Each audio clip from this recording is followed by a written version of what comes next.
विष्णु पुराण में चौथा अवतार है विष्णु जी का नरसिंह का अवतार। नरसिंह अवतार हिंदू धर्म ग्रंथों के अनुसार भगवान विष्णु के 10 अवतारों में से चतुर्थ अवतार है, यानी कि चौथा अवतार है, जो वैशाख में शुक्ल पक्ष की चतुर्दशी को अवतरित हुए।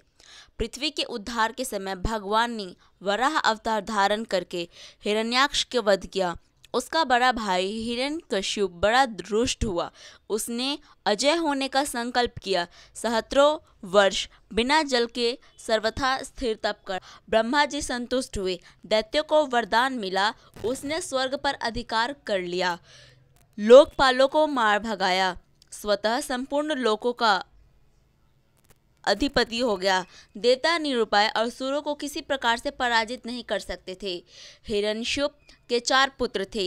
एक दिन सहज ही अपने चारों पुत्रों से सबसे छोटे, जिसका नाम प्रहलाद था, उनसे पूछा। प्रहलाद से पूछने के बाद, बेटा तुझे क्या सबसे अच्छा लगता है? प्रहलाद ने कहा, इन मिथ्या भोगों को छोड़कर वन में श्री हरि का भजन करना मुझे बहुत अच्छा लगता है। यह सुनकर हिरण्यकश्यप बहुत क्रोधित हुआ।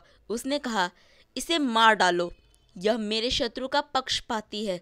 असुरों ने आघात किया, भल फरकर मुड़ गए, खंड टूट गया, त्रिशूल ढेर हो गए। वह कोमल शिशु अशक्त रह गया। दैत्य चौंक गया, यह क्या हो रहा है? किसी भी प्रकार से उसे मारने से वह मर नहीं रहा था। अंततः प्रहलाद को विष भी दिया गया, पर उसे कुछ भी नहीं हुआ। वह जैसे अमृत हो उसे पी गया। सर्प छोड़े गए उसके पास और वे फन उठाकर घूमने लगे। मत गर्जन से उठकर उन्हें मस्तक पर रख लिया। पर्वत से नीचे फेंकने पर भी वे ऐसे उठ खड़े हुए जैसे कभी उन्हें कुछ हुआ ही नहीं, जैसे शस्य से उठे हो। समुद्र में शासन बांधकर डुबोने पर भी उससे कुछ भी नहीं हुआ। तत्पश्चात ऊपर आ गए वो।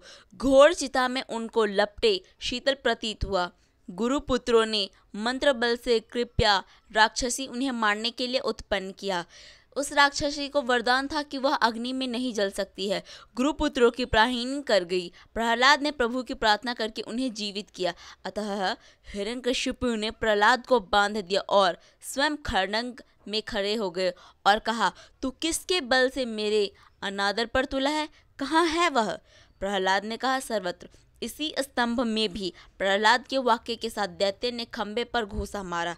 वह बड़े मस्तक लोग चौंक गए। स्तंभ में बड़ी भयंकर गर्जना का शब्द हुआ। एक ही क्षण के पश्चात दैत्य ने देखा, समस्त शरीर मनुष्य का और मुख सिंह का, बड़े बड़े नख एवं दांत प्रज्वलित हुए, नेत्र स्वर्ण, सटाएं, बड़ी भीषण आकृति खंबे से प्रकट हुई। दैत्य के अनुचर झपटे और मारे गए अथवा भाग गए। हिरण्यकशिपु को भगवान नरसिंह ने पकड़ लिया।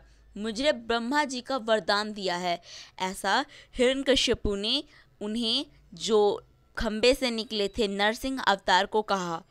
झपट्टा मारते हुए दैत्य चिल्लाए, दिन में या रात में मैं नहीं मरूंगा। ऐसा हिरण्यकशिपु ने कहा, कोई देव, कोई देवता, कोई मानव मुझे नहीं मार सकता, ना ही मुझे कोई पशु मार सकता है। भवन में नहीं मार सकता, बाहर नहीं मार सकता, आकाश में नहीं मार सकता, पाताल में नहीं मार सकता। मेरी मृत्यु नहीं होगी। समस्त शस्त्र मुझ पर व्यर्थ सिद्ध होंगे। भूमि, जल, गगन सर्वत्र मैं अवधस्त हूँ। नरसिंह बोले, देख, यह संध्या काल है। मुझे देख के भी मैं कौन हूँ? यह द्वार की दहली, ये मेरे नख और यह मेरी जंघा पर पड़ा है तू। ऐसा नरसिंह अवतार में विष्णु जी ने कहा।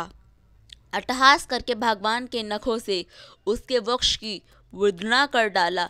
वह उग्र रूप देखकर देवता डर गए। ब्रह्मा जी अशस्त्र हो गए। महालक्ष्मी दूर से लौट आई, पर प्रहलाद, वे तो प्रभु के वर प्राप्त पुत्र थे, उन्होंने स्तुति की।